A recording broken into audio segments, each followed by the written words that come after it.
Well, hello, everybody, and go Bolts! Pastor Willie, the Eastern Conference Finals starts today. Against the New York Rangers, right? The New York Rangers. All right. Got to beat those guys. Something about Tampa and New York. A little rivalry here. Mm-hmm. I feel like we got a lot of Northerners here in the Calvary family, so I don't want to be too, I want to mince words here. They're moving here from New York, so you would think they would be loyal to our people here. They need to be. That's right. That's at the border of Florida. You need to put on a Bolts jersey. If you're going to move here, right? You need to quit voting like you were voting in New York. Sorry, we're starting out hot, and you need to leave the Rangers and Yankees behind. That's right, and I think that's the rule for the Northeasterners. You can come to Florida, you can come down, the beaches are beautiful, but you also got to say Tom Brady is a Tampa Bay Buccaneer. That's right. His best years were spent with the Bucs. About the Patriots and all that. We don't want to hear any of that. I don't want his ex-girlfriend talked about here. We are the current relationship, and you got to embrace it if you're going to live here. There you go. So go Bolts! It's a wild ride. I mean, 3 in a row, Pastor. That would be something. I haven't done the research on it, but that's not been done too many times. Obviously, go back to the Chicago Bulls, but in a professional sports league, to win 3 in a row is rarefied air. Yeah, I'm sitting here trying to remember who's done that. The Bulls did it. Yeah, right. The mid '90s, and I'm not sure. I don't think the Patriots even ever. The Northerners might come down on me. I don't even think they ever went back to back, because it's that. I think he always was one on, one off. I don't know the Patriots. So they're 4 games away from being back in it. So we are pulling for you, Bolts. You know who else pulls for the Bolts and is a big podcast fan, Pastor, is former X150 resident and current church planter John Antonucci. Did you know that he was a big podcast fan? I didn't. I assumed that. I felt like that goes with the territory. Goes without saying. The bolt, the lightning, I wasn't as sure about. Yeah, but he's down there in Channel Side, so got to be all in. I think he's all in. They're going to they go and they sit outside the stadium. Oh, do they? And they participate in the madness. Fantastic. Okay, well, good. We love John. John's out there doing great things. Big things going on. We're getting into summer at Calvary, and there's lots that go on during the summer here at Calvary. But there's an event coming up this week. Maybe you're familiar with it, maybe you're not. Pastor, I wonder if you might, for a minute, talk to the good podcast listening family members about what is a members meeting and why they should attend. Great topic. Great question. The members meeting is, back in the day when Calvary was a lot smaller, it was once a month, and that became very difficult to sustain when you had so many various things going on. And so, anyway, over the years, it's become an annual meeting when our congregation, every member of our church is invited to come, and there it is a business session, if you will. That means the annual budget's presented. There are elections for the various committees, and I know that may not sound exciting. Let me say it this way. Sometimes people have distinguished between the work of the church, which is the mission of the church, what we do every week, and church work. Got it. Okay, this is church work. Now, you want to be focused on the work of the church. Right. But to do that effectively, if you're going to do that effectively, then the church work, like budgets and buildings and money and those kind of things, has got to be done. It's got to be done well. It has to be done decently and in order, the Bible says.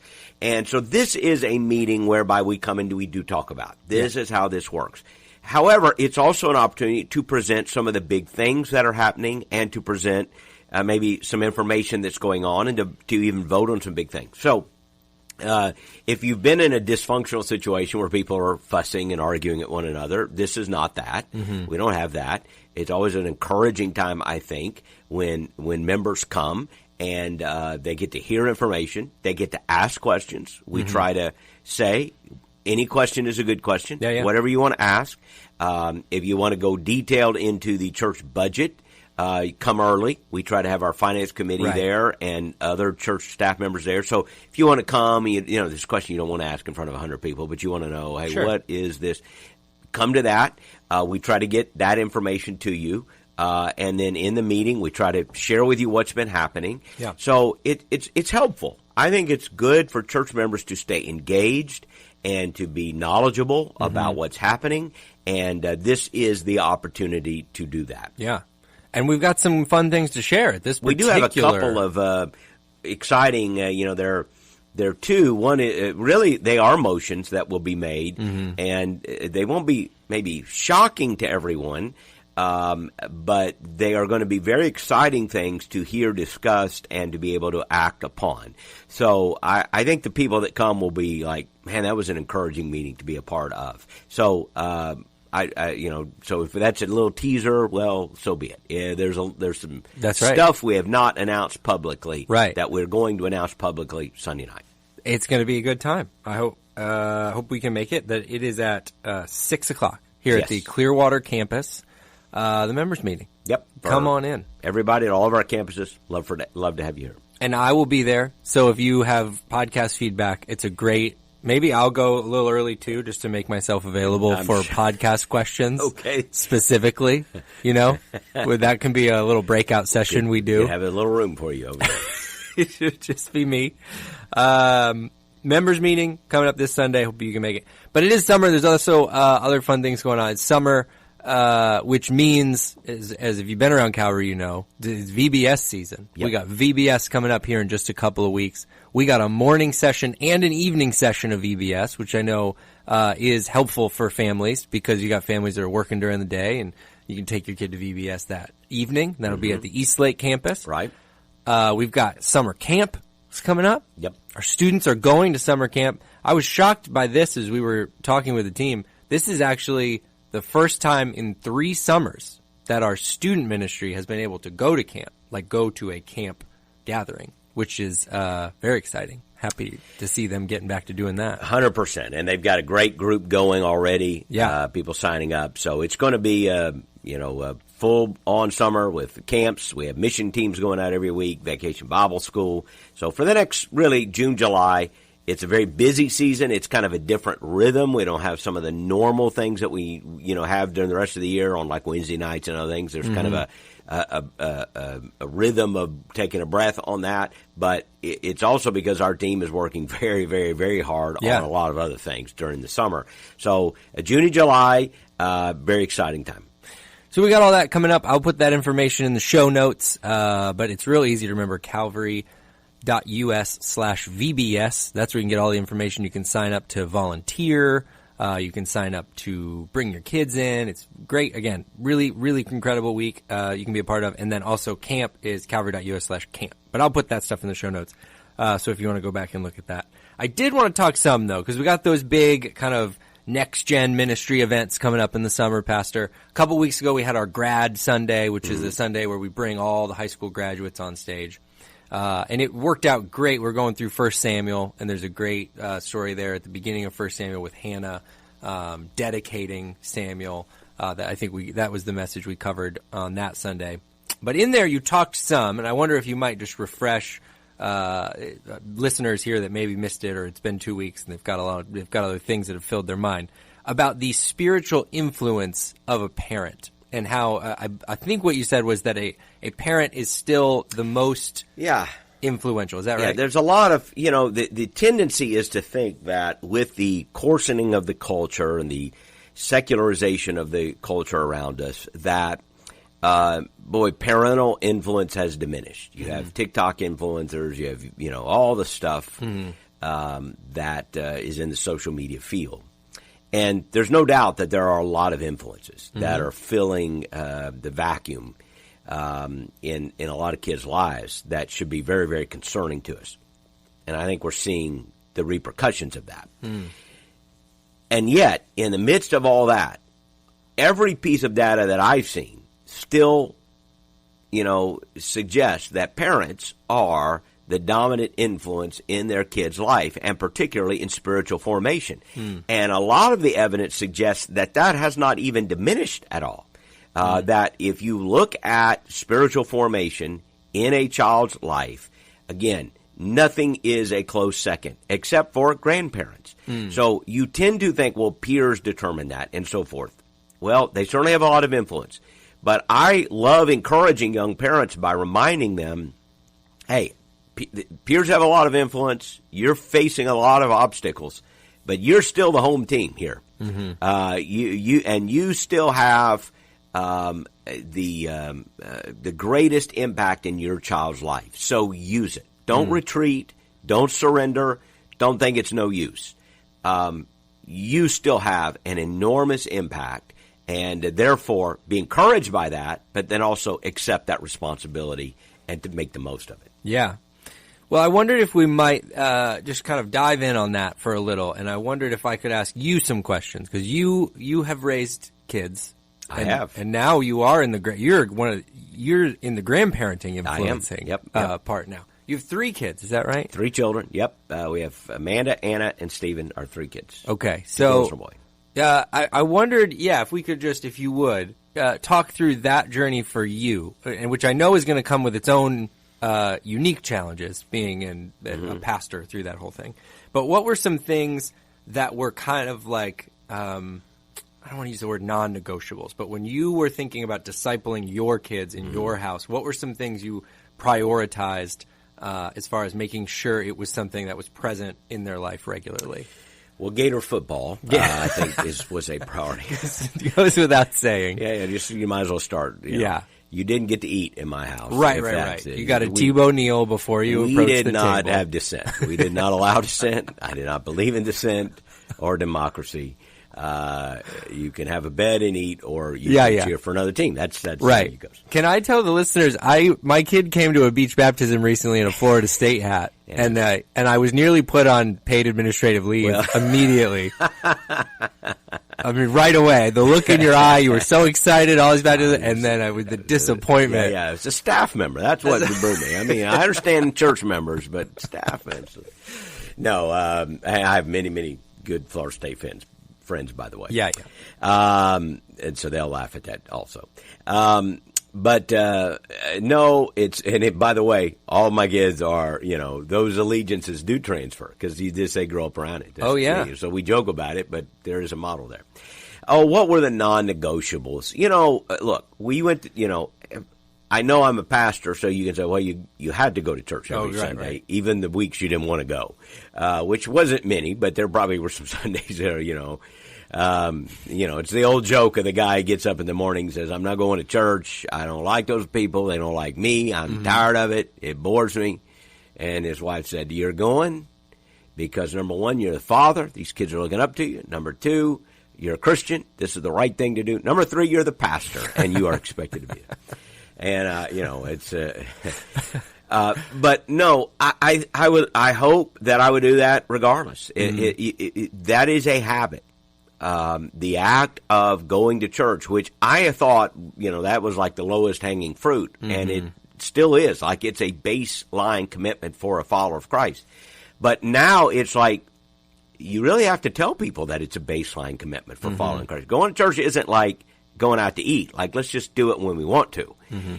No, it's what you do. It's like you're eating every day somewhere. Going to church, to me, and identifying with God's people and worshiping with God's people and listening to the Bible being taught, it is not about your entertainment. It's not about whether you wanted to go this week or not. You don't wake up and say, gee, I wonder. I said this before. If your kids wake up on Sunday and wonder, are we going to church today? Something's wrong. Okay, that you want to bring them up in a house where it's Sunday, we go to church. You just can't underestimate. Let's see, did I say that wrong? You can't overestimate maybe the importance of that. It's so profoundly powerful. Look, some weeks it's just going to be, you just went to church. I'm not saying fireworks every week. It can't be the greatest sermon of your life every week, or the greatest song of your life every week, or God, spoke to me so clearly. But it's what you do. And it's in the middle of doing that God then interrupts and speaks. And it is through the succession of continual repetition, good habits, that God does begin to speak to us. So I would say, first of all, to every parent, and I say this without apology. You say, well, you're a pastor, you're going to say that. Well, I'm a pastor, I'm going to say it because I think it's true. Right.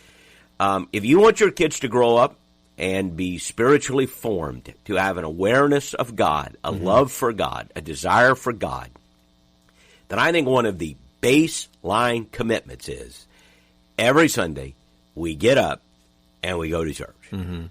That's just what we do. Well, I'm bored. I don't care. No one gets up and says, I don't want to go to school today. Well, why not? Well, I'm bored. That doesn't work. Yeah. You're going to school. Well, it's boring. Well, maybe next year it won't be. Right. So what do you want me to do? Yeah. Go. Look, I don't want church to be boring. Right. Right. I'm not excusing that. We ought to work hard, and we've got, children's classes, and we work, but neither should you be building the worship service around a third grader either. You're building the worship service around the church family and teaching the church family, and you're training the third grader. He's going to rise to that level. Right. So again, I love it, and we're trying to build our ministry to where even children who are in grade school, and I think middle school and all the way up, we want them 1 hour with their peers, but we also would want them in the worship service. Yeah. And I think both are critically important, and I think they were going to learn from both. And kids are learning when you don't even know they're learning. Yeah. Think of this, parents. You didn't teach your children how to speak English. And none of you, you're not even an English teacher. You'd say, I'm not an English teacher. Right. Doesn't matter. You taught your kids how to speak. I mean, maybe they don't speak very well. Well, they still learn to speak. They don't speak well enough to, order food and go through life. Right? You taught them. You never conjugated verbs with them and explained the difference between adverb and adjective and hanging participles and all the rest. But you taught them and at least functional English. And you know how you did it? They just listened to you. You didn't even know you were teaching them. Yeah. You didn't sit down. Now, you may have said, hey, we're learning the ABCs tonight. Yeah, so there were moments where you may have had some English lessons. Right. We all love the ABCs. But my guess is most parents, and again, you may have corrected some things. Don't use that word. Probably had to say that occasionally. Don't use that word or in that tone. Yes. Yeah. But 98% of the lessons you gave in how to communicate, you weren't even intending to. They watched you. Right. That's how things are passed on. And they're watching you. Yeah. They're picking up on it, which is why, again, first of all, a baseline commitment of involvement in a community of faith is critical. So I'm just going to say, and I, by the way, get in trouble on this because I know there's a lot of travel ball going on, and I'm not against travel ball. I like athletics. I love getting kids in sports. But you check your kids in travel ball and run around, all that, Look, there's a slight chance they'll ever play ball in college. If they're good, maybe. And there's an even slighter chance they'll play ball in a professional sport. There's 100% chance they need to know God and that they need to understand how to navigate life with Him. And look, I'm not against travel ball. I understand a lot of, changing dynamics and so forth. But I just believe there is no substitute for a weekly rhythm of having your kids in church. That isn't enough. Right. But it's got to be a start. I say being a Christian is more than that, but it's certainly not less than that. Yeah, it's a good line. So that's where I would start. That's good. Now I wonder. So it's all so good, and it is so important. I wonder if there's anything in the house that you guys, just from you raising the kids, is there anything? And I'm kind of curious of this in a couple realms, because on the one hand, I'm wondering what as you just thought through leading your house and raising your kids, what was important to you that happened in the house with your kids, and then maybe if you want to address this just somewhere in there, I'm wondering if there wasn't any days, my stepdad growing up was a cook. He's a chef. Sorry, he was a chef. There's a difference. He's a chef, and he didn't cook much in the house because he cooked all day. So he didn't really want to get home for dinner. The guy's been cooking all day, every day. He's putting out 200 meals. He didn't really want to come home. And we ate hot dogs quite a bit. Okay, he was like, you know what, guys, it's been a long day. I've been cooking. So I wonder, what things when you were, I know you're pastoring a church, you're leading a congregation, you're getting spiritual questions, you're getting you're problem solving, you're stepping in, you're discipling people, you're trying to do all these things, and then you get home, you're just kind of like, you get home, you're yeah. Can I just? I have a question about the Bible. Hush! I don't want to get out of here. No more. The ball game's on. No more. We joke about that. There's a degree of that in a pastor's life that you have to watch out for because you just kind of want to detach from, and I probably did some. But of course, you can't. Right. I mean, you are tired, you are weary, and there are things I look back and wish we had been more deliberate about certain things than we were, or there were things we were deliberate about early on. I wish we'd have kept going further. And by the way, I would say to parents also, you do need to give yourself some grace. Parenting is so hard. Yeah. And at some, you start out going, we're going to be the perfect parents. Oh, yeah. You bring that child home. What a fortunate child. You're thinking, you wouldn't say it, but you're thinking, this kid hit what a blessed child. Hit the lottery. He has hit the lottery with us. We love each other. We have a wonderful home. Yeah. He has hit the lottery. Right. And then, things will change. And first of all, they will disappoint you and get on your nerves. And then they will exasperate you. And then one day you wake up and think, I am a complete failure as a parent. Man. I am just terrible. If I were any good, my kid would not be running through the front yard in a state of being non-clothed or something. You get screaming epitaphs at everyone. Yeah. Give yourself a break. Yeah. You're not a perfect parent any more than you're a perfect wife or a perfect husband. Give yourself some grace. Mm-hmm. It's not. It's one sense it's the hardest thing you ever do. In another sense, you need to take a deep breath and go, it's not that hard. Love each other, love your kids, and keep pressing forward. Care for them. Yeah. And they're not. You're going to have bad days. And there are going to be moments that you're not perfect and they're not perfect. And there are going to be some real trials. They'll break your heart at times. But, give yourself some slack. God doesn't need perfect parents because none of us would be available to apply. That's right. But he can use you. And again, to get back to what you said earlier, parents have a huge impact. Yeah. That's good news, even though you're flawed. I would just say that. And I think you originally asked me what? Like, are there things in the home that you were trying to, hey, we'd love to do this? Yeah, we tried. There are things that you do negatively, things you do positively. We were serious, about our faith. We always were. And that meant in our home. And, of course, Cheryl is the one that probably is managing that environment more than I was, certainly doing it better than I was. But there were things we wanted to limit influences. We didn't have to deal with cell phones and the internet and all of that as much. Internet was coming along, but you didn't have it in your pocket. Right. Kids certainly didn't have it. Yeah, that's an extraordinary challenge today that we didn't have. Mm-hmm. We didn't have social media to contend with. Thank God we didn't. It was cable television and, all the explosion there. Yeah. And we did limit that. There were early on, we can laugh about it now because sometimes you maybe go overboard. Mm-hmm. But there were times where, we made decisions about, hey, there were channels we blocked. Oh, yeah. There were things we did not want our kids exposed to. And some of them seem tame by comparison now. Yeah, for sure. I remember my kids will tell you that MTV was like blocked on there, Yeah. Now it's like, what is that? I'm old enough to remember when MTV actually played music videos, by the way. Way back in the day. That's way back in the day. Yeah. That's how it started. They were music videos. Mm-hmm. And now I don't think they play music Not videos. Not much. I can't remember the last time because now you don't even scroll through stations. That's right. So to go on MTV, you'd have to want to. Right. And since I don't want to, I can't remember the last time I've been on. Yeah. But there were things like that we did say. Yeah. Look, we don't want those influences in our home. Right. Here's what I would say to parents today. I mean, that times 1,000. Mm-hmm. When you put a cell phone in your kid's hand and you connect them to the internet, every parent should know this, but it's worth being said. You are connecting them. It's like you are giving them directions to the worst possible neighborhood in the city. Mm-hmm. And you cannot do that.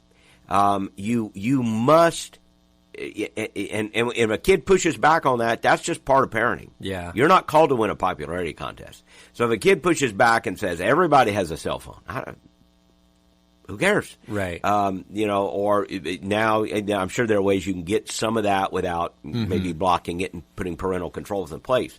But I just want to stress to parents, the exposure to pornography that is going to come to kids, it's almost an inevitability now in how prolific and ubiquitous sexual imagery is.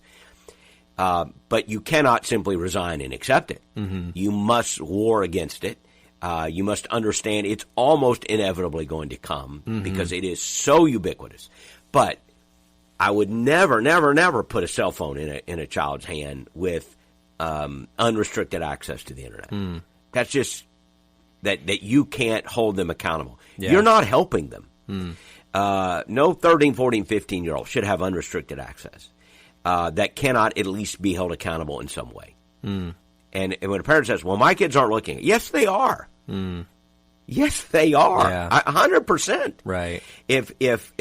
So you have to be active in what I'm going to prevent my kid from. Will you win every battle? No. Right. Will you win 1,000 out of 1,000? No.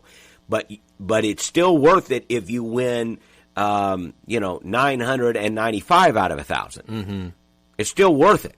You still kept them from a lot of junk, and you deal with the junk that comes by helping them learn to make good decisions. Right. Not freaking out. Yeah. When you find out your kid saw X. Right. It's almost certainly going to happen. And now how are we going to process that? What does that mean? How do I navigate that? So I think, what do I need to get out of my home? What do I need to not have in my home that I can do reasonably, I can do wisely, and I can maintain that? But also, what do I need in my home? The presence of Christ, the presence of spirituality in my speech, in our music. And again, it's going to be sometimes in those unplanned, rehearsed rhythms that your influence is going to be the greatest. If you love Jesus, it ought to come out in your home. Yeah. Like, your kids ought to go, whether they think you're weird or not, at some point they should say, I really think my dad loves Jesus.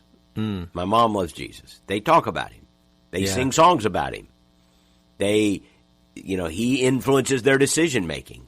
And one of the ones I read a few years ago that every child should be able to see, it was one of the commonalities of parents who did pass their faith along to their children was they ought to be able to see you doing things that if you were not a follower of Christ, you would not do. And I mean far more than just going to church here. I mean the way you would serve others or treat others, going on mission trips. Sometimes families even go together. Oh, yeah. Or a parent will bring a child. One of the things I would say to you, if you're going to go on a mission trip, look for the soonest possible time you can actually take a child with you on that. To say, hey, I want to watch you serving me. Or not serving me. I want you to watch me serving others. Serve others, yeah. And we do want them to serve us, of course. We watch me serving others. Come alongside me. Yeah. Because the child is going to see that and go, we do that because we're Christians. Right. We serve in this environment because we're Christians. The best pastors have realized that their ministry doesn't have to always be in opposition to their family. That is, I choose to go minister or I choose to be with my family. But sometimes they combine the two. I bring my kid with me as I go into a ministry environment. When you can.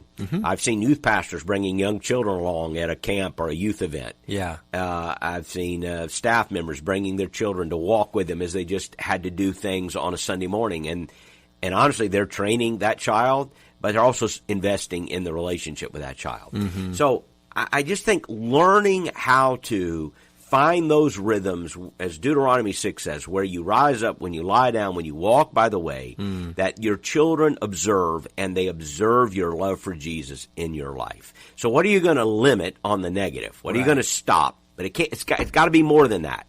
It can't just be, hey, in our house, we don't drink this, we don't do that. We don't watch this. Right. It's got to be more than that.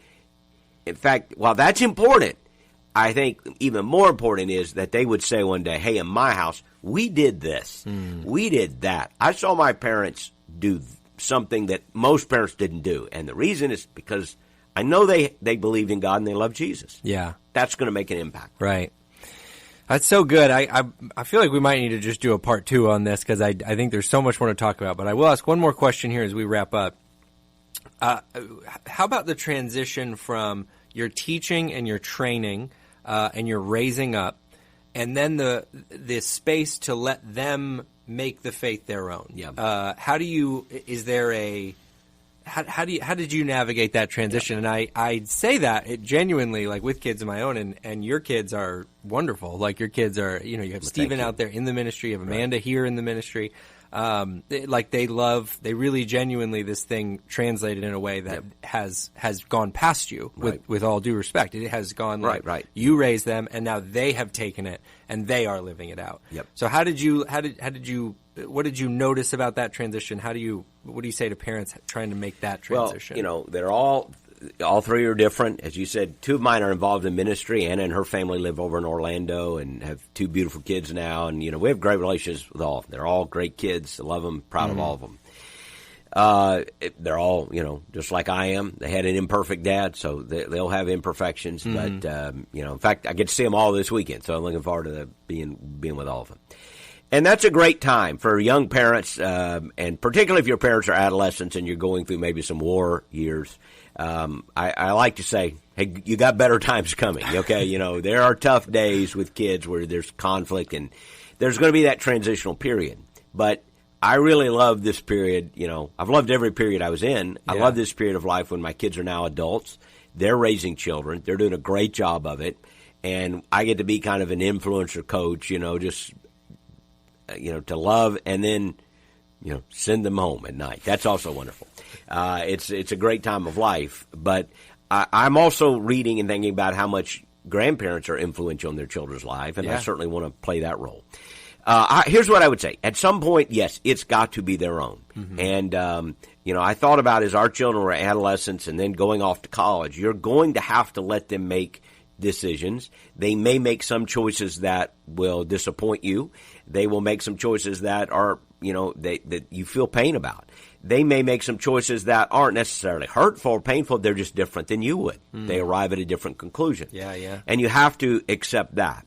I would say this. I don't know that I have any secret for that. I really thought through anything in detail there. But Cheryl and I always tried to keep our eye on the big picture, which is, first of all, we wanted a great relationship with him. I wasn't going to sweat the small stuff. Right. I heard a pastor, and I'm going to use this sometime in a different context. I have a friend of mine, Danny Wood, who is a pastor at Shades Mountain, was the pastor at Shades, big church in Birmingham, great church. Went there to school, actually. But Danny is recently retired, and he's a younger pastor has come in. Okay. Another friend of mine named George Wright, a fantastic young pastor who's going to do an incredible job there. Great church. It was a great transition. Transitions are really hard. They really did it well, seems like. And I heard him talking about this recently.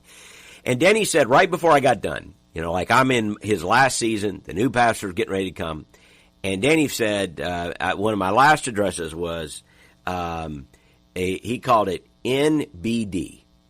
NBD. No big deal. He said, now a lot of you are asking questions about the next pastor. He said, you want to know what's he going to wear on Sunday morning? Because Danny's kind of like me, conservative guy, maybe a sport coat. Yeah. I don't know that he wore a coat and tie. Maybe he did. I don't think he's real formal, but he probably, more like me. He said, some of you are, is he going to wear jeans? Is he going to tuck in his shirt? Is it, Danny said, NBD, no big deal. And some of you are wondering, is he going to use a pulpit? Is he going to sit on a stool? Is he going to be one of those guys who wears tennis shoes on stage? Or is he, going to? He said, NBD, no big deal. And he went through this whole list of things where people, the normal things people ask about pastors. Or the new pastor is, he's 30 years younger than the last guy, or whatever, 25. Yeah. He said, a lot of stuff is NBD, no big deal. Don't sweat the small stuff. And so as your kids get older, you want to give them some independence. And so all of a sudden, if they, I'm trying to think of examples that are appropriate to share, but if they want to, I don't know, like if they wanted to get a tattoo or if they wanted to get a piercing here or they wanted to dye their hair a crazy color or something, which Amanda did one time, I think. I think she came home as pink or something. I think she was married, though, but she dyed her hair like pink. That's interesting. These are NBDs. Yeah. It's no big deal. Right. I don't care. It's like, I'm not sweating that. Yeah. I'm not sweating that. I want them to love their families and love God, and I hope they love me, because if they do, then I'm going to have more. And even if they're not doing what I think they ought to do at some point, if I have a good relationship with them, then that is going to give me influence down the road that I wouldn't have if I said, hey, because you're not doing it. Here's what you have to understand as a parent. You will get to a point where you can't control. Mm-hmm. I'm all for controlling when you can control. Mm-hmm. And when they're young, you have to control. Right. You go to bed here. This time, you do not get up. I want a TV in my room. No. Well, why not? Because the answer is no. Right. And they'll say, well, it's my room. You go in their room. It's my room. No, it's not your room. It's my room. I'm letting you live there. That's a great, remember that. It's my room. No, it's not. It's my room. Yeah. I pay the mortgage. I pay for the air conditioning bill. I pay for everything. Yeah. I'm just letting you live there. So it's my, that's a great line. All that is true. But what you're trying to get is from that point where you control everything to the point when they are, going off to college at 18, you're controlling now very little. Right. Okay, it can't switch in one day. Right. So at some point, even in adolescence, now you're asking the question, okay, I could control that, but I need to back up and not control everything. What are the things I need to make big deals? What are the big deals, and what are the NBDs? The no big deals. I've seen Christian parents sometimes sweat the NBDs. And I wanted to go, hey, that's no big deal. Right. That's, it's no big deal. The big deals are, their character, their love for God. And again, I did draw some lines in our house. You live in my house, you're going to church on Sunday. That's a big deal to me. Yeah. But I also know once they leave my house, they may or may not. So, how I've got to get them to that point where I hope it's their choice, not mine. So that might be that while here you got to do this, I don't make you do all these other things. I would like you to go, but maybe you don't have to go to these other things. You have to give them some freedom and help them make right choices so that when they do have their own choice, they end up making the right choice. Yeah. And sometimes they will and sometimes they won't. I'm just going to clue you in on that. Okay? Just like you. Yeah. You made some good choices, you made some bad ones, right? That's right. But don't turn something that's not a big deal into a big deal.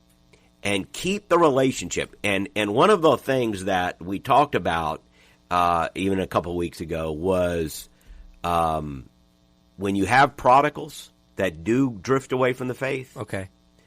The number one key about whether or not they came back was whether or not the relationship with the parent was still healthy. Right.